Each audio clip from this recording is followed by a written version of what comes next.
Welcome into episode 184 of the Skate Podcast. I'm Brian DeFelice, joined by Bridget Prue and Scott McLaughlin. Tonight in Philadelphia, the Bruins got their 63rd win of the season. They are now the winningest NHL team in the regular season in the history of the NHL.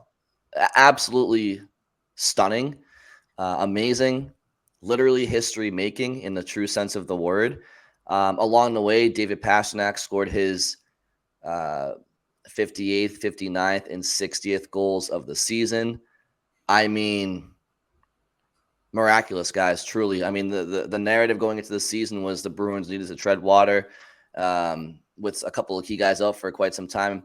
I think they may have treaded water and maybe a little bit better than that, huh, Scott? Yeah, just incredible. And, this game could have easily been one of those throwaways. Like, they tied the record last night. Patrice Bergeron, David Krejci, Taylor Hall, Charlie McAvoy, Dmitry Orlov, Linus Ullmark, all out.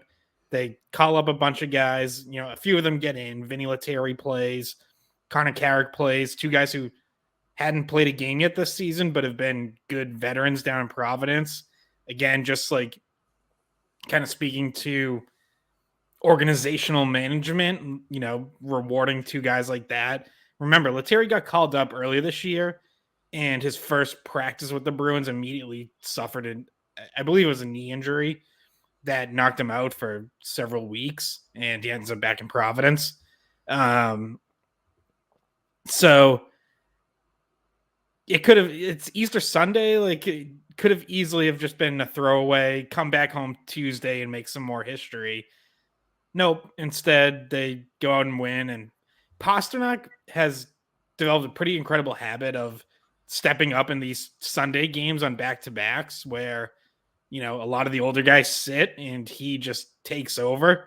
Obviously does it again today with a hat-trick and gets to 60 goals, only the second Bruin ever to do it, joining Phil Esposito.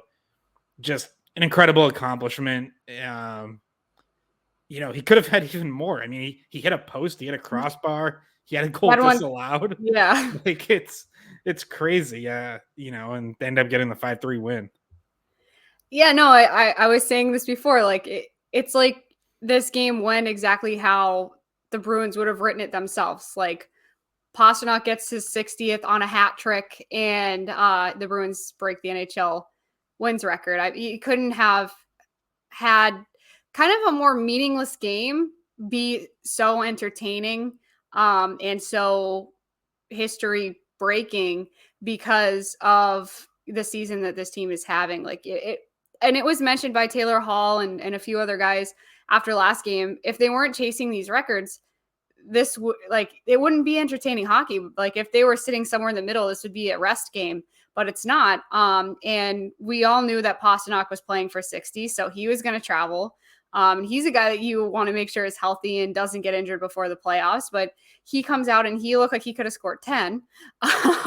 And so he gets it done. He helps them get the win. And it is kind of like they just refuse to lose, even when they don't have their top two centers. They don't have Charlie McAvoy. They don't, they leave Hall back in Boston. They still don't have Foligno and Forbort. They keep a lot of guys in Boston. And, I'm not sure if this is still the case, Scott, but they were planning on sending a full team.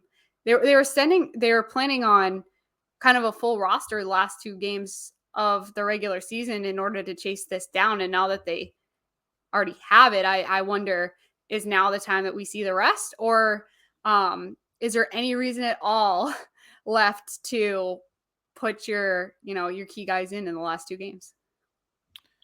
Yeah, I think the plan is to play guys these last two games, and I don't think that was about chasing the record. I think that was make sure everyone's ready for the playoffs.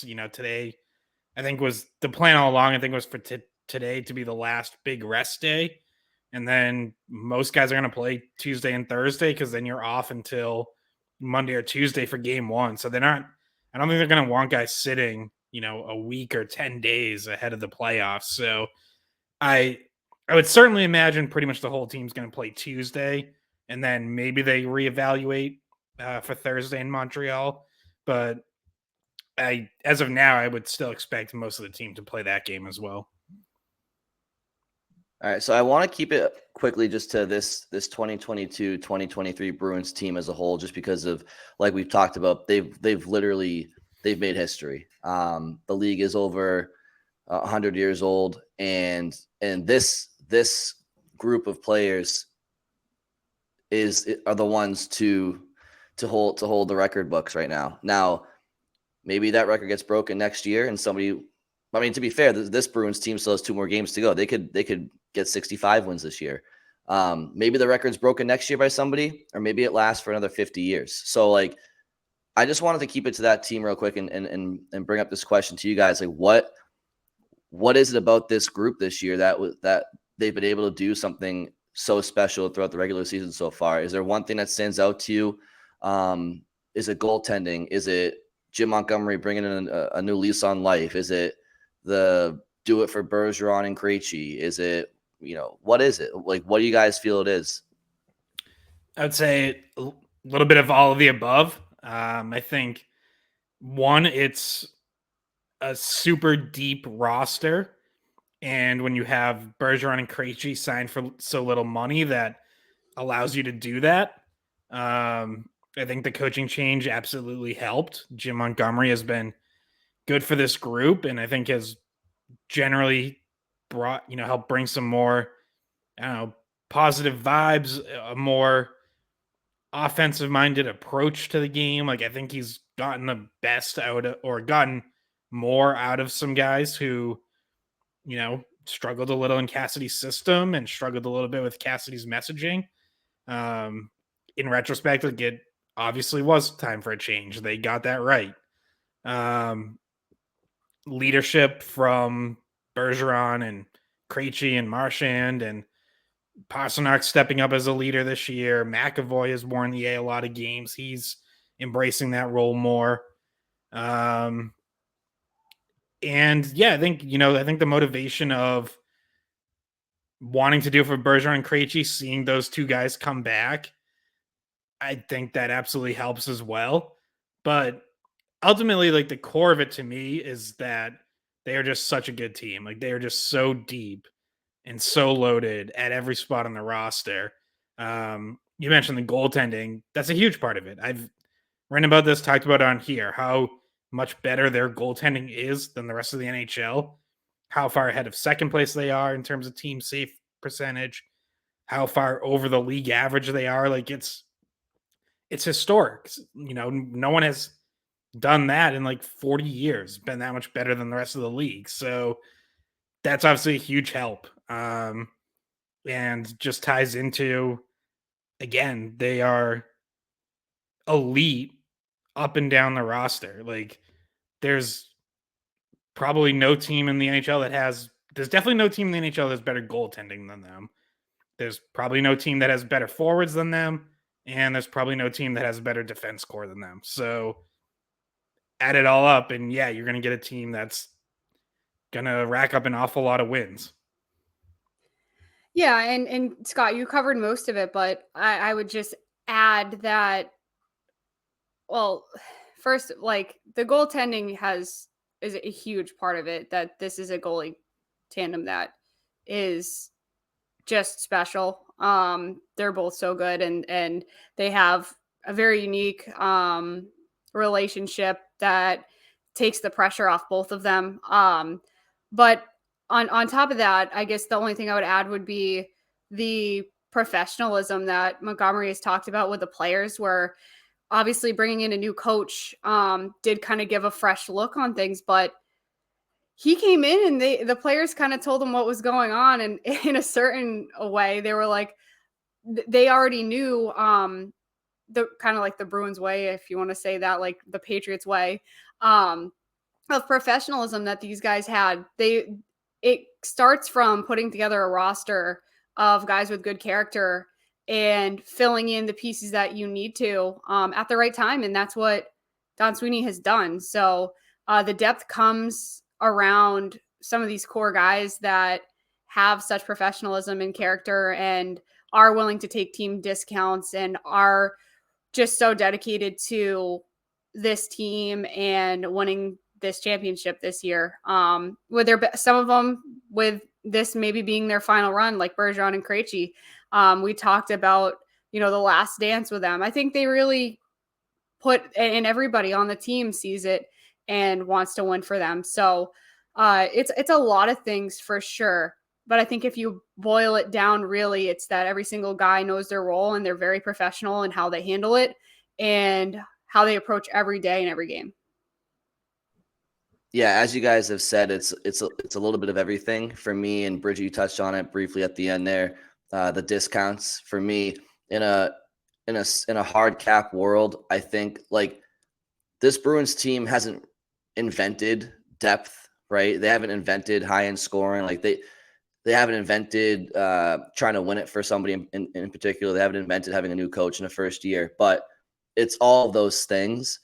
But especially in a cap, such a like hard cap era, Bergeron and Krejci as your number 1 and 2 centers, allowing Don Sweeney to fill up the rest of this roster because they have come back to this team on 1-year deals at a pennies on a dollar, with the caveat being the easy bonus incentives, but that's for a different day. I think ultimately you're not talking about the depth that this team has and the motivation to win it for those guys if they aren't coming back for cheap. So, and then the other main reason to me is the season that David Pastrnak is having. And I wanted to bring this up to you guys. Like, I feel like I understand Connor McDavid has 150 plus points this year, and I am not going to sit here and say that he's not the MVP of the NHL.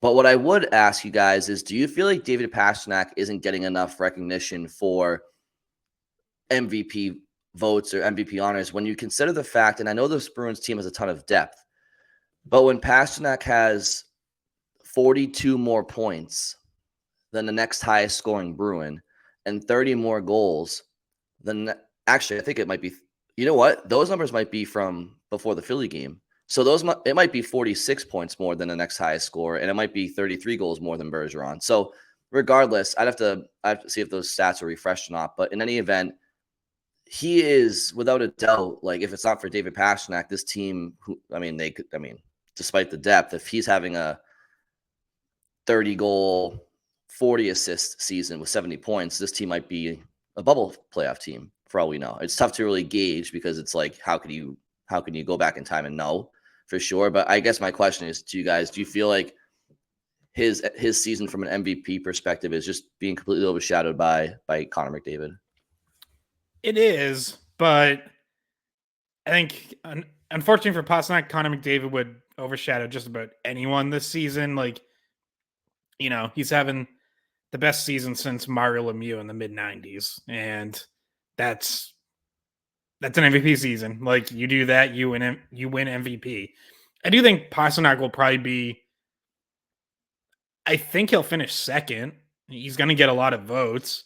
I know there was for a little while, it was, will Ullmark get some MVP votes? Will those two kind of cancel each other out? I think the fact that the goalie rotation lasted as long as it did, basically, almost like 3/4 of the season, probably takes Ullmark out of truly serious MVP consideration. Like, I think he'll probably get like some top 5 votes, and he'll finish somewhere in the top 7 or 8, I would imagine.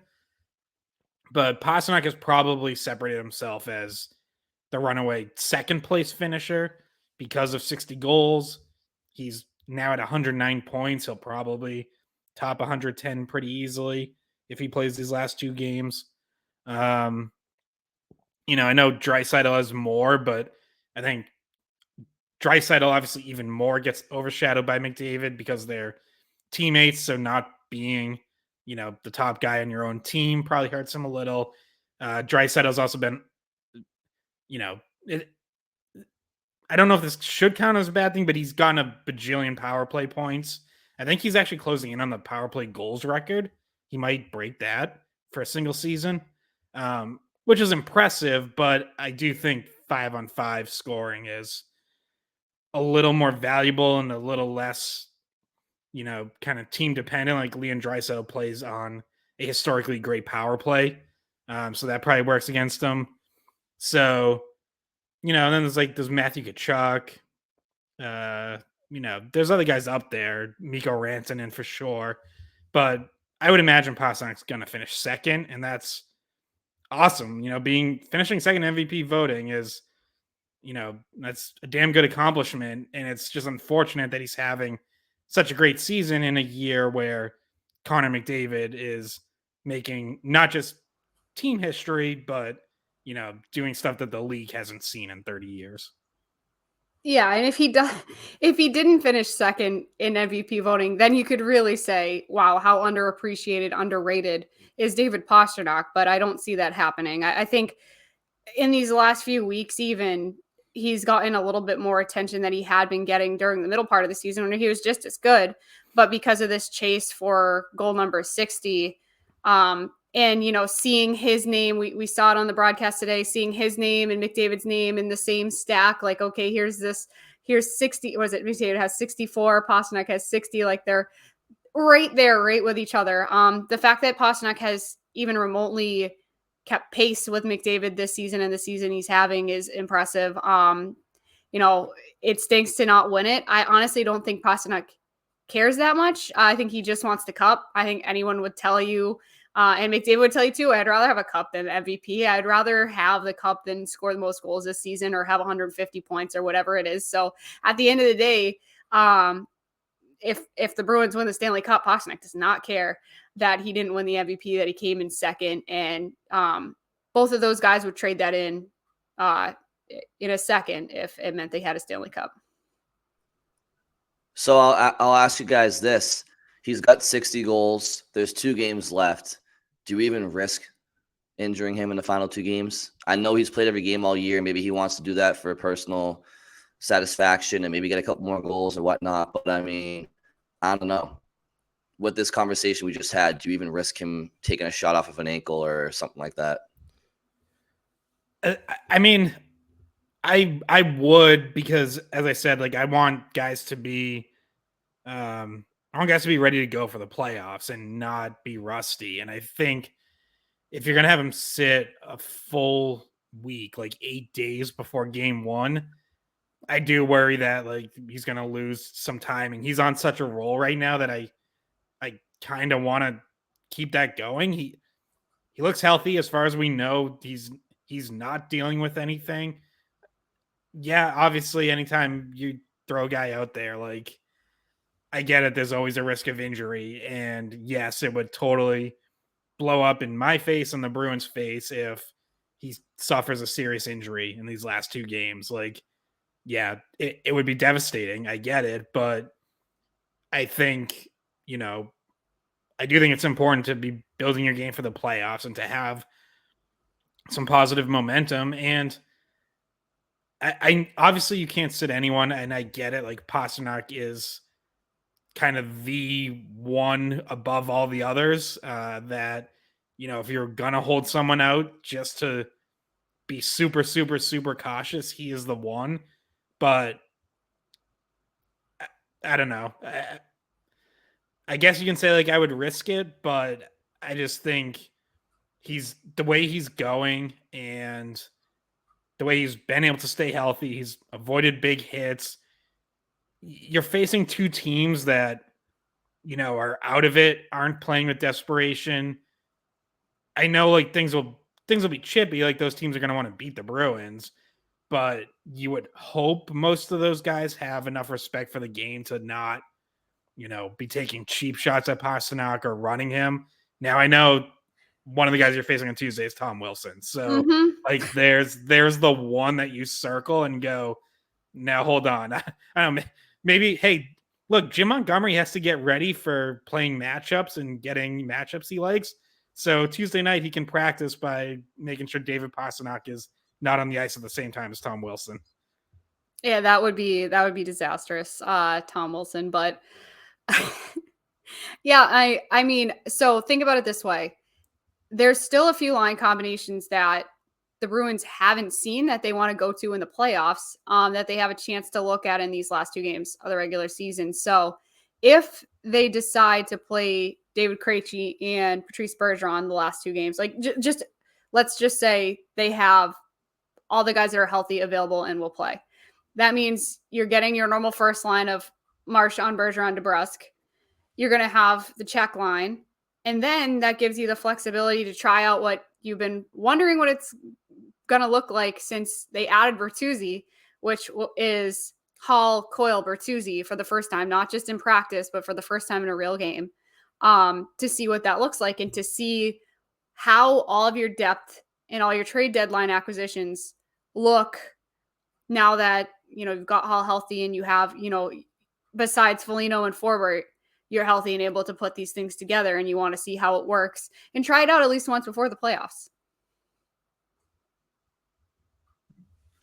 Yeah, I would agree with that, especially that third line combo, Bridget. I mean, would it be nice to see, like you said, the full cupboard of players and toys on the ice at once for one game before the playoffs? Absolutely. Could they still get a look at a third line or a line combination of Hall, Coyle, and Bertuzzi without playing everybody else necessarily? Yeah, they could. But to your point, that rhythm of that 4-line attack, it'd be nice to see all that at play at once. Yeah, the injury bug, trying to avoid that the best you can is interesting. It's tough because you don't want them to get rusty, like you mentioned, Scott. It's just after all of this, all these 63 wins, potentially 64, 5 wins, something better to happen, that would just really, really, that'd be a tough pill to swallow if a key player went down because they were playing in a meaningless game after literally all the records are broken. So, but at the same time, one record left. Just the points. Yeah, they're tied. Yeah. True. But yeah, I feel like I'd rather just these guys get healthy for the playoffs. I mean, you can't avoid the sport, right? But I don't know. I guess we'll see how it plays out. Starting on what's the next game? There's Tuesday. Yeah, and I also think that if Krejci's going to return for these last 2 games, then you're probably going to want to, assuming your plan is to reunite the check line, which I think it is. You probably want those guys to get at least a game together and, just get the feel for playing with each other again. Like, Krejci has missed the last 4 games, which, isn't a ton, but it has been over a week since they've played together. And if they don't get another game before the playoffs, now you're talking about 2 weeks. So, I think you'd also maybe want to keep Pastrnak in for that reason, just so that when Krejci gets back in, if he does this week, it's with the guys he's going to be playing with, and he can kind of get back into that rhythm. Yeah, my question was going to be, if we don't see Krejci in these last 2 games, are you guys concerned that it's more than just soreness? Because soreness has been the reported reason, not even reported reason, the reason that the team is saying that he's been missing this time, and it's not a serious injury, it's soreness. But I mean, if you don't see him for that extended amount of time, it's longer than a normal rest period, and he doesn't play the last 6 games of the regular season, you guys, would that in your mind make you think it was more than just soreness? It would be a little bit concerning to me if he doesn't play either of his final games. I know Jim Montgomery has said, basically everyone other than Foligno or Forbort should be ready to go for game 1. Obviously, unless something happens between now and then. So at no point has he given any indication that Krejci's in danger of having this linger into the playoffs. But yeah, you'd be talking about him missing the last week and a half, 2 weeks of the regular season at that point. And that's not ideal. Like you would feel a lot better if he does play even just one of these final 2 games, or if he plays both, obviously that's great. But yeah, I mean, I don't have any reason to believe that it's, more serious than anyone's letting on. Like, I think it's kind of just classic banged up. Like I think soreness is right. Like he could probably play through it, but they want to give him time to heal and make sure it's as close to 100% as it's going to get before the playoffs. But with that said, like, I would feel better if he plays in the regular season. Yeah, I mean, I think I can't really add anything to what Scott said. It's Scott always takes all the points. He just like steals all the points. He does. But he's a smart fellow. That's why. Yeah, to that point, like, would it be more concerning? I'm going for the high score. Would it be more concerning? Yeah, sure. But I anticipate him playing in the playoffs regardless. I do feel comfortable that at least he's had this time to rest. So yeah, it would be more concerning. But I would like to see him play, and if he does play, then yeah, I'll feel a lot better about that situation. Speaking of David Krejci, he used to be the fourth highest scorer on the Bruins this year, but somebody has eclipsed him, and I'm curious if you guys know who it is at the top of your head. Pavel Zacha? That a girl. Pavel Zacha is the highest scoring Boston Bruin this year, not named David Pastrnak, Patrice Bergeron, or Brad Marchand. Just your thoughts on that acquisition. I know we've talked about him a lot this year, but he's gotten 3 goals in the last 2 games, 2 against the Devils last night, and then his 21st goal of the year this year to kind of ice the game, give the Bruins a 2-goal lead. He's playing fantastic, and I know people were talking about, maybe, Scott, somebody asked you online, like, do you keep that Bertuzzi, Zacha, Pastrnak connection together? They've been so good. Obviously, we all acknowledge that, but we would put that check line back together. But just your thoughts on Zacha so far. Yeah, I mean, he's been awesome. Like, he has certain. I think everyone thought, like, all right, you hope a change of scenery helps him. You hope there's, another level to his offense still to be unlocked. But this has certainly exceeded, I think, what anyone could have expected. Like, I thought he would be a good third liner and then, an upgrade overhauler in the sense that he would be a little more versatile, a little better on the wing, a little better playing on the third line, has a little more size, better two-way game. Like, I thought all that. But I mean, Brian, like you just mentioned the numbers, he's scoring like a legitimate top 6 forward. And Jim Montgomery called him that on Saturday, said he's a top 6 forward in this league and a damn good one. Like, that is exactly what he has been this season. We've seen him use a shot. We've seen him, display very good vision, passing. He's responsible defensively when he's played center. You see him coming back deep into the D zone and doing work below the goal line when it's required. Like, he's killed penalties. He's been good on the power play. We talked about how he looks in that bumper spot. I mean, all of it. Like, the hope was that, he would be really good on the wing this season and show you something that might make you believe, he could be at least your number 2 center of the future. And he has certainly done both of those things, whether he's on the wing with Krejci and Pastrnak or in the games that he's played center. Like, he deserves a spot in your top 6 now and for years to come if he keeps playing like this. And if he can do it at center, then he will be one of your top 2 centers of the future. Well, yeah, and the impressive thing is he could be a top 6 forward in 2 ways. He could be there on the wing or he could be there in the middle. Like, he has all this versatility that has made him a top 6 center this year. And, we're talking about being a top 6 player this year and the potential to be a number 1 or number 2 center when Bergeron and Krejci retire. But we've seen that he can do it. And it was a risk. It was a gamble to go after a guy who had a lot of upside, was drafted number 6 overall, but hadn't panned out that way, hadn't panned out like a number 6 overall pick when he was with New Jersey. And I think, Scott, on Sunday Skate this morning, you or Razor said it was a win-win. Both New Jersey and Boston were happy with the way that trade worked out in the offseason, but I think it was really 4 wins because I think Eric Hall is happier in New Jersey. Pavel Zacha could not possibly be happier in Boston, where he already had an offseason home. And he's having a great season here, and he's playing for a team that might win the Stanley Cup.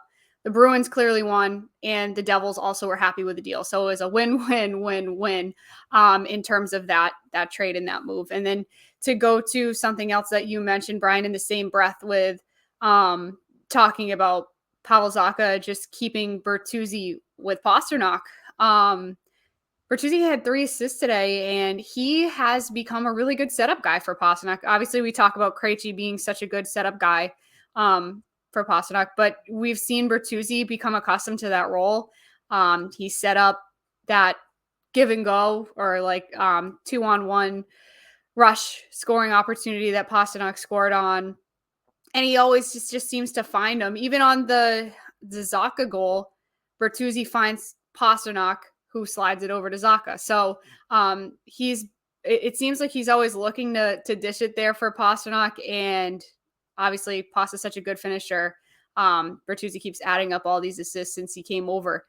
I like how Bertuzzi and him play together. I really do. I think you go with a check line, first of all. But it's such a good option to have. We throughout the season, we were talking about all these different combinations, and now all of a sudden we're like, do you take Bertuzzi away from Pastrnak? And I never thought, like, who would have thought that would be a sentence you would say and a question you would ask? But it's a good problem to have. And it's a matchup thing. If you want to get those two guys together at a certain point, you easily can.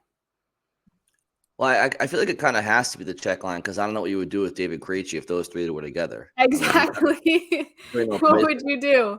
Yeah, the only idea that I had and that someone tweeted at me is you would then go a third line of Hall, Krejci, Coyle on right wing. But the problem there is Coyle hasn't played wing in any sort of extended circumstances at all this season. Yeah, so. Those are 2 centers that you're throwing. That would be a line I definitely didn't think I was going to see this season.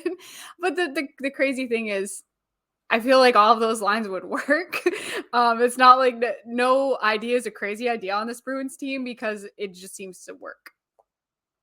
And it just speaks to the depth and the talent that this team has to offer, right? Guys are versatile. They have enough talent to adapt to whatever they're being asked to do. So, yeah, as far as Bertuzzi goes, he's clearly looking very, very confident now in a Bruins uniform. He's kind of shaked off those trade deadline cobwebs. And, this in addition to the assists and just looking more comfortable out there playmaking-wise, you can really see that comfort come out when he stands up for David Pastrnak in a scrum.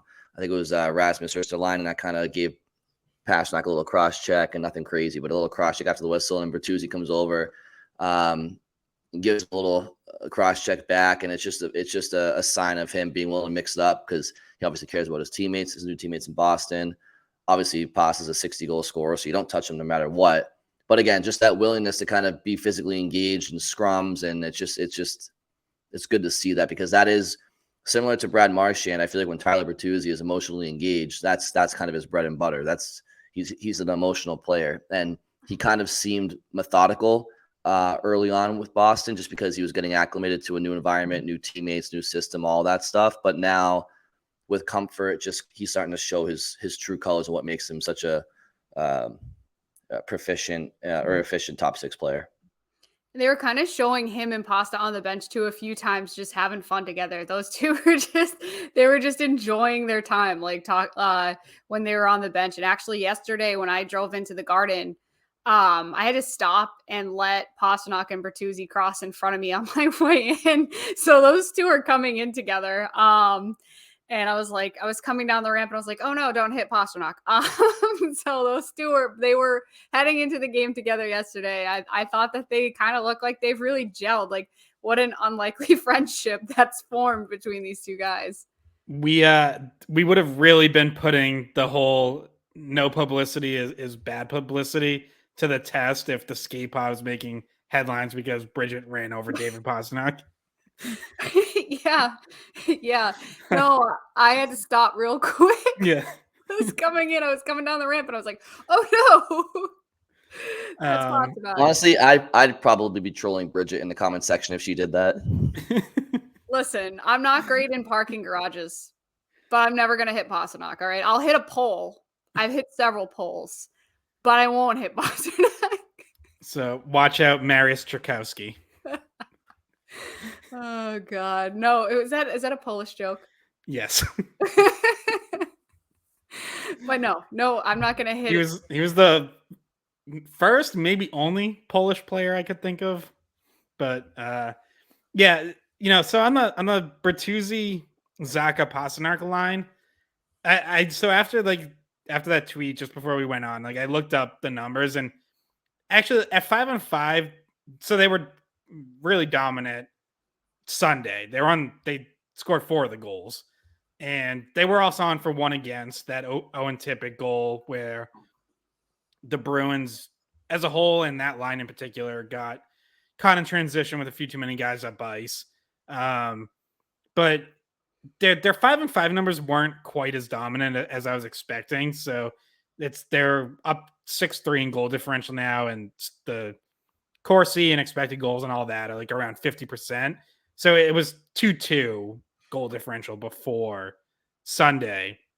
But obviously they've also been together for a bunch of power play goals, which is I think where you've really noticed it, where you had Zacha setting up Pastrnak or setting up Bertuzzi, or Pastrnak and Bertuzzi combining. So you had some of those too. So like there is clearly chemistry there, and those three play well together.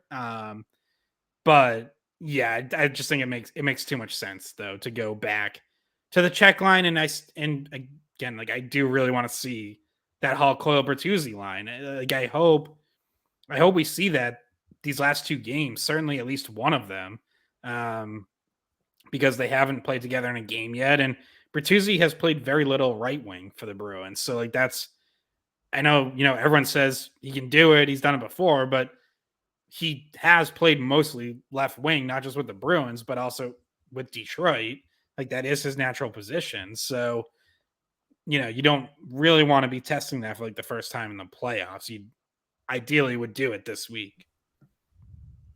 Regarding Taylor Hall, he made his return to the lineup last night against New Jersey, and he had been out for a little bit, significant time, over a month, and he commented at practice before his return debut that he was feeling really confident, feeling re-energized, and that he feels like he has a little bit more juice than other guys this time of year because of the duration he's been out. How did you guys feel that he fared in his return? Obviously, shaking off some cobwebs and whatnot, but initial thoughts just from seeing him back on the ice for the first time in game action. Well, I thought he played. I thought he played up to speed, right? I didn't think it was anything super special from him. I didn't think he was the most noticeable guy on the ice. But he didn't look behind. He didn't look rusty. So that's a win. What I was more interested in was what he had to say about how he thought he played, where his health was, how he felt after the game. And he seemed to be pretty confident that he was at the speed he wanted to be at, and that, he was ready for playoff pace, and that he was feeling good and ready to get back in there and wasn't suffering any sort of, setback or anything like that. And I mean, he was kind of getting mobbed after the game because there was obviously a lot of people wanting to talk to him. And I wanted to ask him, like, well, do you want to play out the rest of the season or do you want to rest? And so obviously we get the answer today that the Bruins did rest him for the game in Philadelphia. I expect him to play the last 2 games. I would think he would want to be in there the last 2 games, kind of like Brad Marchand. He's one of those guys who wants to play the last 2 games and really get a better idea of where he's at heading into the playoffs. Because obviously he hasn't scored in a long time, because the last game he played before yesterday was February 25th. So it's been a long time because of the injuries since he's been able to contribute a goal. So he's going to want to see that. I think he should and will play the last 2 games of the regular season. I'm not concerned. I think it probably was true that he was on track and maybe ready to come back even before he did. Yeah, I mean, I obviously didn't get final clearance earlier. I think, like, I don't really think they stretched it out any longer than they had to, because we saw that they were able to activate him. They were able to move Forbort and Foligno to LTIR, and they've known for a while that those 2 aren't going to be back before the end of the regular season. So they could have made that move at any point. Like, I think it was just They really wanted to make sure Hall checked, to use Jim Montgomery's terms, checked every box, was fully cleared, and he wasn't gonna be rushed back. And I think more what I mean isn't that it's that if they needed to win, right, he could have come back sooner. Like if this was a team that was on the cusp of making the playoffs on the bubble, he probably could have and would have come back sooner. But because of the situation the Bruins are in, there's no need to rush. There's no need to clear guys before they're ready. So I guess that's just a distinction I would want to make, that health-wise, if he really had to play and it was a life or death situation for the Bruins heading into the playoffs, he probably would have been cleared sooner. Yeah, for sure. And, and he said like he really wanted to make sure his return was either Toronto or New Jersey because he knew those would be, higher intensity, higher caliber of opponent, playoff type games. And as it turned out, the New Jersey game was definitely higher intensity than the Toronto game. We talked about that in the last podcast, like that Leafs game lacked a little bit of juice for long stretches of it. The New Jersey game didn't. That was a great game. Like that was, I think regular season games are almost never at like playoff pace. So I'm not going to go that far, but like it was pretty darn close to playoff pace as far as regular season games go. So that was a good game to get him in there. And like you said, Bridget, he felt like he, was up to pace. He didn't fall behind and he didn't look behind. Like I thought he had some quieter shifts, but he had some really good ones too, where he was active in the offensive zone. He was protecting the puck. He was holding on to it. He got some good looks. He had 4 shots on goal. One was in a grade A chance set up by Charlie Coyle that he just kind of partially whiffed. And that could be, but like players always say the thing that they need to get back the most, come back from injury, is their timing. Like that could have been a timing thing. So yeah, it's also going to be important for him to play these last 2 because you don't totally get your timing back in just one game. Scott, for Bruins fans listening who may not know the answer to this, definitely not me. I obviously know the answer to the question I'm about to ask. Bridget, don't tell Scott I have no idea the answer. For Nick Foligno and Derek Forbort, who just got put on LTIR, like what is that timetable look for them now? Like when how long do they have to be on that for? How does that work?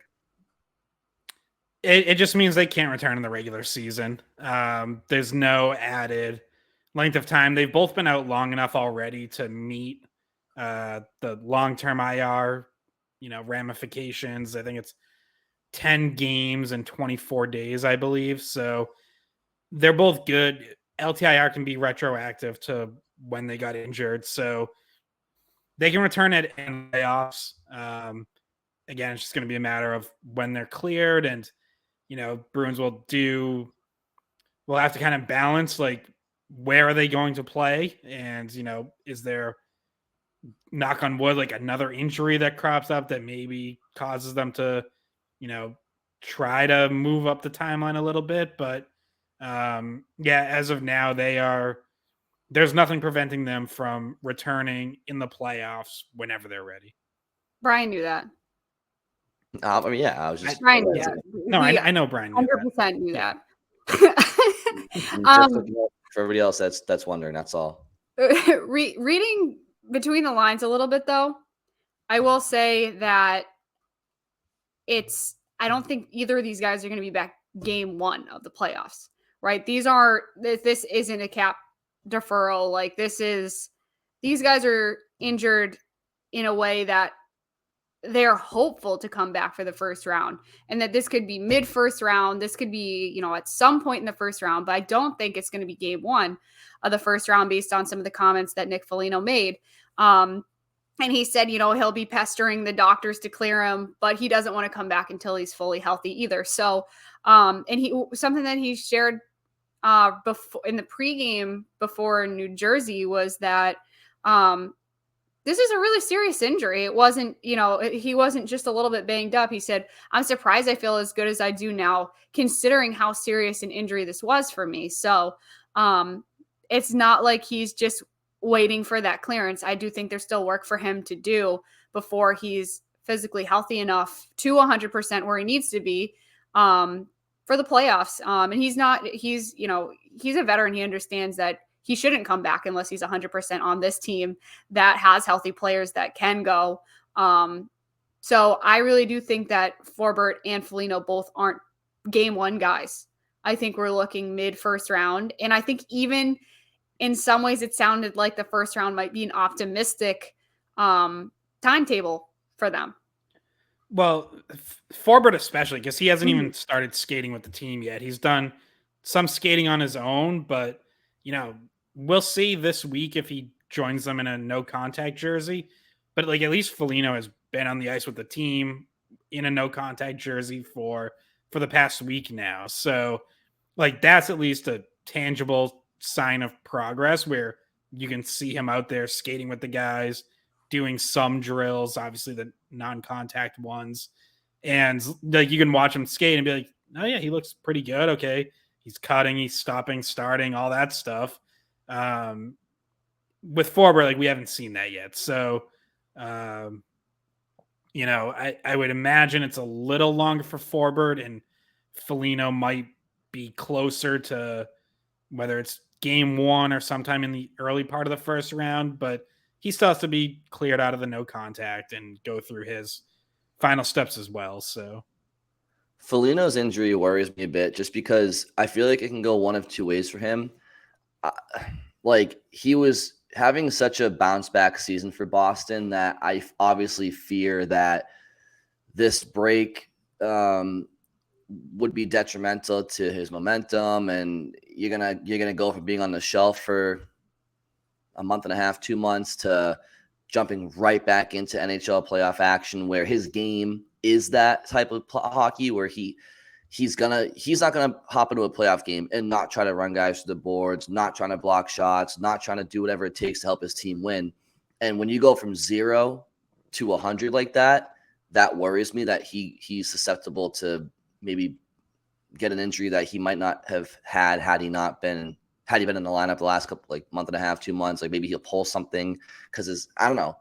That's the pessimistic view I have. But the optimistic view I have is that hopefully maybe as an older guy whose game is energy and physicality, that maybe this time off could be a blessing in disguise where he's been able to heal some wounds, not just the one that he's mainly out for, but maybe some other nagging injuries that he had. And maybe he can hit the ice, hit the ground running, hit the ice running like he did earlier in the season this year, where he had a phenomenal start to the regular season. Maybe he's able to bottle up all that energy in an appropriate manner and be really effective come playoff time because he had a great off season to get ready for this season. Maybe I'm sure he's had a similar training regimen as long as he was physically able to do so with this injury.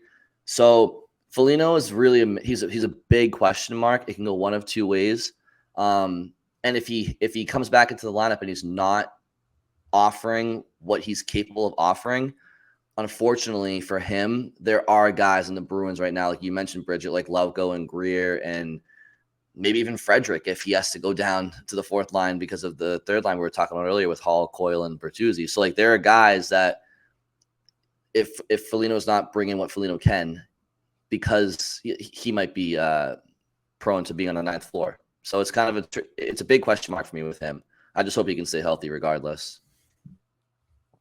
Yeah, and when I had Jake DeBrusk on last week, obviously he had his own leg injury, and he said, kind of the last thing for him was he didn't really know if his speed was going to be there. And obviously DeBrusk plays more of a speed game than Foligno. But I think one of the things we saw, and I think with DeBrusk, we've seen his speed's back now, and it has been for a while. But with Foligno, even though that's not the biggest part of his game, one of the things we saw earlier this season was that he did have some speed that wasn't there last year. Him being healthier allowed him to make plays off the rush, to drive wide, to back off defenders. And if this injury has at all sapped some of that speed and he's playing at a slower pace close to what he was last year, well, then you might see a player who looks more like Nick Foligno of last year, and that was not the same player you were getting earlier this season. So, it's definitely a fair concern. Like even though, like he'll go out there and he'll bang bodies no matter how he's feeling. But if he's actually going to be the Nick Foligno who was able to bring some offense and help drive that fourth line in terms of possession and playmaking, then he's going to need some of that speed that he had earlier this year. Yeah, and we've heard this multiple times from multiple different players, coaches, that I think maybe it was Bertuzzi or Hathaway when they first came over at the deadline. They said, what's one of the things you noticed right away about this team? And they said, how quick the transition game is. And when you have a guy come back, you want him to be able to be, adding to that speed or keep up to that speed in the transition game that the Bruins have. I think it was Bertuzzi saying it was the fastest transition game that he's ever seen, the fastest he's ever seen a team go through the neutral zone like that. So, and when you think about who could be playing instead of Foligno, you're talking about some guys that are pretty quick. Like Frederick is quick. Blauko is quick. Greer even, probably not as quick as those two, but, the transition game has kind of been one of those strong points for the Bruins all season. So that is where the speed would come in for Foligno. So, guys, I have one more topic that I really wanted to ask you about, and it's a topic we've talked about before. Was it what did the Easter Bunny bring us for Easter? It's not that. No, however, okay. Scott's afraid of the Easter Bunny, Bridget, so let's not talk about that on air, please. Oh, okay. Yeah, I got you back, Scott. Sorry to the listeners. No need to go there. Yeah, I'm sorry about that. Jesus Christ, Bridget.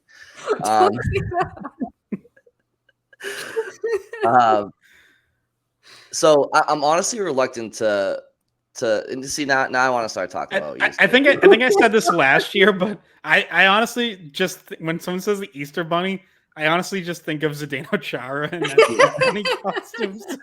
Why do you think Scott's afraid of the Easter Bunny? That's what I brought it up. Oh God, a big Slovakian Easter Bunny. Yeah. I actually shout out. I was in Andover earlier today, and maybe he's listening, maybe he's not. But real quick, I just want to give, or maybe some of the listeners saw. I just want to give a quick shout out to the grown man that was wearing an Easter Bunny costume in downtown Andover today, just waving at people at red lights. I don't know if they lost a fantasy football bet or if they just really are into the spirit of Easter or whatnot. But man, that was Scott. Yeah, he's trying to get over his fear by being the fear. Do you want to know who is the Easter Bunny today? Melvin. Is Melvin on camera? Can you show him on GoPro? I don't have. No, he's taken. You think he's already asleep? But no, he has an Easter Bunny costume, of course. Well, who's been asleep the last month or so is Brad Marchand, and I was gonna kind of leave this maybe until the regular season ended because I feel like this is a conversation we can just push to maybe then. But I'll just ask you guys. We've talked about it a lot lately, but how important do you guys feel it is for Brad Marchand to maybe put one in the back of the net here in these last two games before the playoffs start? I know he's capable of turning it around, but just from a psyche perspective, do you think it's very important for him to maybe get that off his back before playoffs? Can I go first? Go. Sorry, Scott. So I actually requested him yesterday post game because I wanted to ask him a few things about like how he wants to finish out the regular season, and I actually thought he had a really good effort in New Jersey. He got a lot of shots on goal, especially in the first period. He kind of looked more like himself. He's now at the point today, not scoring in the Philadelphia game, where he's at 16 games without a goal, which is the second longest in his career. The only longer streak for him now is his first season in 2009-2010, which he came up and played 20 games with the Bruins and didn't score a goal. So we're talking about something that has not happened to him since he was a rookie, since before people probably even knew who Brad Marchand was, before people were buying Brad Marchand jerseys. That's how long it's been since he's had this kind of a drought. And it is, I think I referenced this last podcast or the last time that we talked about Marchand being in the slump, which is that the last time he was, which was 8 years ago, he finished out the regular season scoring in the last two games. So obviously that is what he's looking to do. here with games left against the Capitals and the Canadiens. That would be the ideal situation for him to get on the board with a goal, at least one goal in the last 2 games. So he's going to want to play out, just like I said, just how Taylor Hall has a reason to play out some of these guys. For Marchand, it's to end the goal drought and to, just build the confidence and prove to him and everybody else that he has this next level to go to. And he's not going to be someone who has, he's disappeared in terms of goals for the last 16 games, but obviously the Bruins would love to have him back to his regular playoff form in a week. And I'm also referenced this, and I wrote it in my article, that he's been the top Bruins goal scorer the last 4 playoffs. So it's important for him. These last few games are important. It's kind of funny that we mentioned these could be meaningless games, but to a lot of guys, there's a lot of reasons why they're not. Yeah. Yes, I think he could flip the switch if that's what it comes to and look much better game 1. But I think he would feel better if he gets 1 or 2 of these last 2 games. I think everyone else would feel better. I did think Saturday was a really good game for him. He had 5 shots on goal in the first period alone. He was attacking. He was really active. I thought he looked confident with the puck on his stick. Even, they only had the 1 power play, but he was moving a lot more than we've seen at times in the past, when that power play unit has been struggling. So I thought that, it almost looked to me like that was a game where he had flipped the switch, especially that first period where he just came out and you're like, this looks a lot more like vintage Brad Marchand. And then Sunday, he has a really quiet game. 0 shots on goal, only 2 shot attempts. Now, he doesn't have Bergeron as a center. They go with the Marchand, Coyle, DeBrusque, with Coyle in the middle, and maybe that's a factor. But, I talked about how we've seen Pastrnak really step up and take control when some of the veterans are sitting out, and Marchand hasn't really been able to do that. Now, he doesn't, a point Razor has made numerous times is Marchand doesn't have, 60 goals or 100 points or a career high or any of that staring him in the face to motivate him. For him, it really is all about playoffs and the Stanley Cup. He knows, not that he cares a ton about individual numbers and statistics anyways, but that kind of stuff can provide a little extra motivation this time of year if you're closing in a career high or a milestone number, and he doesn't have any of that. So maybe that's part of it, but at the very least, you want to see these last 2 games, assuming he plays both. Maybe he does get a rest game, but you want to see him playing like he was on Saturday. That felt like a bit of a turning of the corner, and maybe it's just the back-to-back with travel got to him, but Sunday was definitely a step back from that. It was a much quieter game. Yeah, I mean, I don't think he's not trying out there, but I do think for sure that he has another level, another gear, and I believe he's going to find it.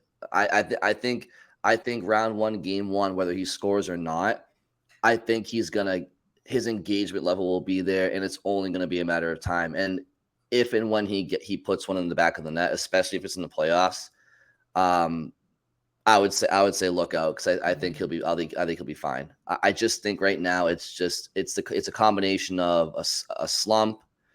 It's a slump during some meaningless games. I know they've been chasing the record. I get that, but I mean, as far as playoffs seeding goes, it's meaningless. And I also think there's an element of playing not to get hurt too. So I think he'll be fine. I do. I guess we'll see, but his effort won't be questioned in the postseason. That's for sure. So I did have one question for you guys too before we sign off, because we're approaching an hour. Did you happen to just one last thing on Marchand? Sorry, Brian, before you shift gears. No, it's okay. I'm going to bed anyway. See you guys. remember that, Marchand was also one of the most vocal, especially like a couple months ago, that all the regular season records don't mean anything. It's all about the cup. And it's possible like he's changed his mind as they've actually approached them. But it's also possible that like he's like, okay, as one of the captains, yes, like I will go along with this and I'll make sure guys are focused and, make sure we have, a carrot dangling in front of us for us to chase. But internally, like he might still feel like 63 wins isn't really that important and 132 points isn't really that important. So that, like, I also think like that could be part of it, where it's like, he still has the playoffs as like his only focus and isn't, like totally getting amped up to chase down these records. Unfortunately, Scott, I really don't think I do think he understands the importance of the record. I obviously think he would have preferred to not go into the playoffs on a 16 game goalless drought, whether that meant breaking a record or not. He had that on, he's carried that weight for a little bit. And yeah, like I said, whether it meant contributing to a team that was going to break a record or just make the playoffs or whatever, he personally has a higher standard for himself than to go that long without a goal. Now, did playoff Marchand keep the Bruins in games? Yes. Like he was keeping them in some of those games in that Carolina series. Most goals, most assists, most points in that series of any Bruins. So there's a lot of reasons why it seems like just personality-wise, history-wise, it's not going to continue. But it is worth noting that it's his longest drought since his rookie season over 10 years ago. So since before the Bruins won their last cup. So we keep an eye on it. And I thought maybe Saturday he was going to get that goal. He was coming out firing. At least it seemed like he got the strategy right that game. So I guess we'll see. Last two games, he's not going to be someone who ramps down the intensity, I don't think. So I wanted to ask you guys this before we signed off. Our debate last episode about the goalie rotation, gave my opinion. Scott gave his opinion. Bridget gave her opinion. I'm not going to say what their opinions were because my opinion was the right one. With you. But I was curious if the former Calder winner and former NHL goaltender you guys talked to on Sunday Skate on WEI Sunday mornings at 10 a.m. Welcome for the plug. Thank you. Did he happen to have an opinion on that matter? And if he did, whether it was on air or off air, and I'm curious if he did, what his opinion on that is. I mean, I think Razor has generally been, he's more in your camp, Brian. Like he wouldn't go with the strict rotation, but he said like he expects both to play at some point. So, okay. Yeah, I think it was one of the first Sunday Skates of the season where I actually like first pitched this idea, and Razor let me down easy. He was like, "Well, it's not that crazy, but I don't think Canadian. We're gonna do it." That's why. Yeah, he's exactly. Nice guy. Yeah, he's a nice guy. Now, Brian, if you wanted to know the answer, you should have called in, right? Yes, I would have, but it was Easter and I was with my family. So yeah, 617-779-7937. Cool. What's that line from Happy Gilmore? She's like, I would have, but I didn't have any money. Yeah. And now let's go to the Easter Bunny in Andover. Yeah. Yeah. How's it going, guys? First time, long time. Love the show. Yeah. Anyway. And Scott changed his mind a little bit. No, not changed his mind. He still kept his answer, but he seemed to have listened to some of the things we said about Florida, potentially being a tougher team in the playoffs. I just want to update the standing. I got to refresh it. But as of right now, when we're recording, it's Pittsburgh that's out of the playoffs. It's Florida and the Islanders, both with 91 points, Pittsburgh with 90, and each with 2 games left in the season. So theoretically, and I know Florida has the tougher schedule, and so that makes them least likely of the 3 to to make the playoffs. But if you think about it, if it, like I said, they all have 2 games left. If each team wins out, it's still Pittsburgh out of the playoffs. So they don't have their fate in their own hands right now. They are looking to watch if Florida or New York loses, as well as them having to win the next 2 games of the season. They have their opponents are bottom of the league opponents. I think they have Chicago, right, Scott? And they Columbus, have easy last 2 games, but they still need both of those other teams to lose at least 1 game in order to make the playoffs. So their fate is not in their hands right now. Yeah, and I said this on Sunday Skate, but I feel like that Penguins team could have a really awful loss in them. Like they were alternating wins and losses and some really bad losses for a while, and now they have played a little better with their backs like truly up against the wall. Yeah. I'm not going to go so far as to predict that they lose. The hockey gods haven't told me that. Like they did tell me that Pastrnak was. Do you have them on speed dial? Yeah, well, they told me that they come to me when they have information that they want me to disseminate to the masses. So they came to me Sunday afternoon. A hockey god. Yeah, they came to me Sunday afternoon and they told me that Pastrnak was scoring multiple goals. I tweeted it out. I'm helping people. I told them, do with that information what you will. If you bet on Pastrnak scoring multiple goals, you made some money, and that's because the hockey gods gave me that information. So I'm not going to they haven't quite told me that the Penguins are definitely losing one of these, but I've got a little bit of a feeling that they might choke. They're playing Chicago and Columbus. I know. It would be really embarrassing. Well, but here's my point is that they could win out and beat both of those teams and still not make the playoffs. Yeah.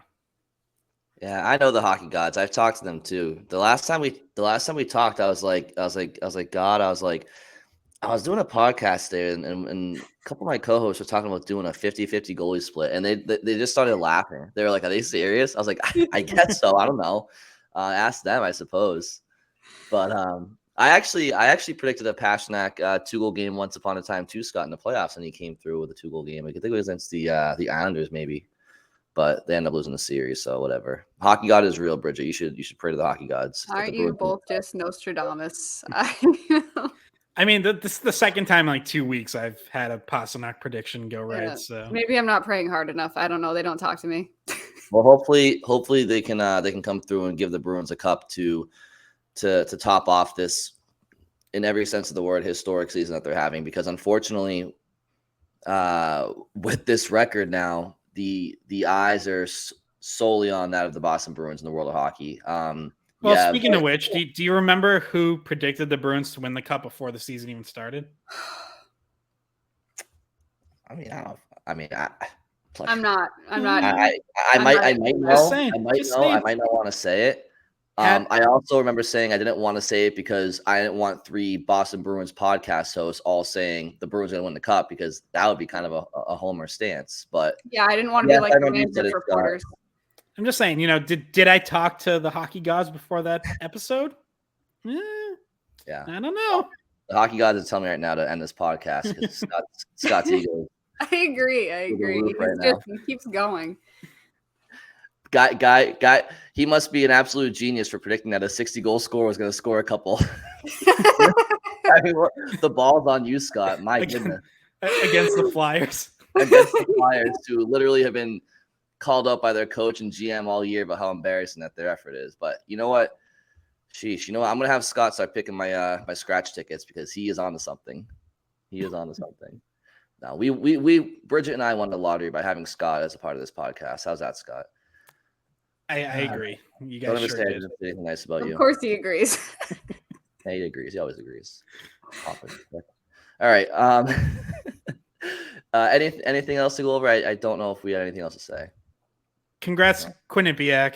Congrats to Connor. Oh, yes. Congrats. It feels like yesterday was like a year ago that happened. I was up in the press box with a Quinnipiac game on my laptop, and obviously at the Bruins, and just going back and forth. Crazy game, crazy comeback. I watched the part of it that, like, the first period that I missed this morning. I tried to watch as much of the game as I could because I was catching bits and pieces of it like live because we were at the Bruins, but incredible game by them to come back from trailing twice and score 10 seconds into overtime. Really well deserved. I mean, first of all, Connor Clifton's definitely taking a victory lap right now. They had him on the broadcast talking about it. He is like, there are some guys in the NHL that once they graduate college, never even pay attention to a single thing that their college team did again. Connor Clifton is not one of those people. In fact, some have said he's annoying about it and he will rub it in other guys' faces when Quinnipiac beats their team. So good for Connor Clifton. Good for Quinnipiac. I know Rod Brindamore was at the game. His son is, I believe, the second line center for Quinnipiac. So he got the day off. Carolina did play, but he went down to Tampa Bay to watch his son play, which is great. Makes my life easier that an ECAC team won it because next year I have more to talk about. So, and my color commentator is from Quinnipiac, so he can, he'll be more pleasant. Yes, congrats to the Bobcats. Scott's not happy about it. His boys lost. No, BU didn't win it, so it's okay. It's okay. UMass didn't either. Still a very good first year for Jay Pandolfo. True, very true. And right. Lane Hudson's coming back for a sophomore year. So that's just your prediction. I feel pretty good about that. Hockey gods tell you that? Yeah. Hockey gods told me. Lane Hudson and Macklin Celebrini. I feel like he sold his soul to the hockey gods or something. I just had a religious awakening, okay? Okay, all right. It is Easter after all, so. Happy Easter, Scott. Yeah, we'll have to get Scott. Bridget, maybe you can Photoshop Scott's head onto the Divine Mercy, and that could be his new profile picture instead of Scott's Pops. There you go. Yeah, I need a halo there. You got to add a halo. All right. Bridget, get your hand on that dial. Thank you all for listening. We will talk to you very soon.